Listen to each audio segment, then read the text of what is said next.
13 თებერვალს პარლამენტში პირველად შეიკრიბა დროებითი საგამოძიებო კომისია, რომელსაც მიზნად აქვს 2003-2012 წლებში მოქმედი რეჟიმისა და მისი პოლიტიკური თანამდებობის პირების საქმიანობის შესწავლა. პარტია ნაციონალური მოძრაობის მმართველობის პერიოდის შესწავლა ქართული ოცნების პოლიტიკურმა გუნდმა ხელისუფლებაში მოსვლიდან 13 წლის შემდეგ განაახლა. კომისიას სამთავრობო გუნდის ყოფილი წევრი და ახლა უკვე პარლამენტის ვიცე-სპიკერი თეა წულუკიანი უხელმძღვანელებს. როგორც ამბობენ, მიზნად აქვს არა იმდენად ვინმეს დასჯა, არამედ მაშინდელი რეჟიმის კიდევ ერთხელ შეფასება.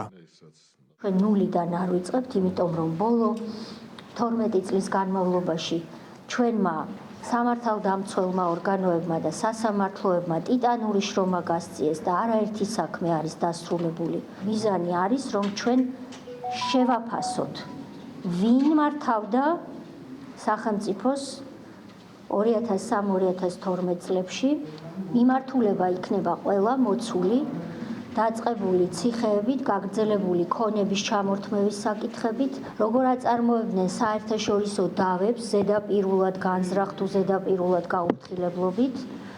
ასევე ჩვენთვის ძალიან საინტერესო იქნება, ვინ და რატომ გაწირა ქართული ჯარი, რომლის უფლებების დაცვასაც ქართულმა ოცნებამ წლები მოანდომა ჰააგაში, შეფასება რეჟიმის და იმ პოლიტიკური თანამდებობის პირების საქმიანობის, რომლებიც იმ რეჟიმს მართავდნენ.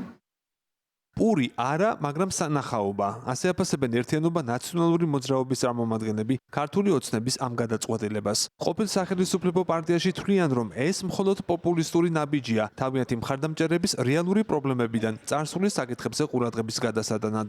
პური და სანახაობა ასეთი რეჟიმები აწყობენ ხოლმე. პური არ არის ქვეყანაში, ძალიან ბევრი ადამიანი გარბის საქართველოსთან, სამუშაო ადგილები არ არის და ეხლა უნდათ 12 წლის თავზე ადამიანებს მოუწყონ ახალი ცირკი და სანახაობა და ჩვენ ცირკისთვის და სანახაობისთვის არ ვცელიან ადგილად.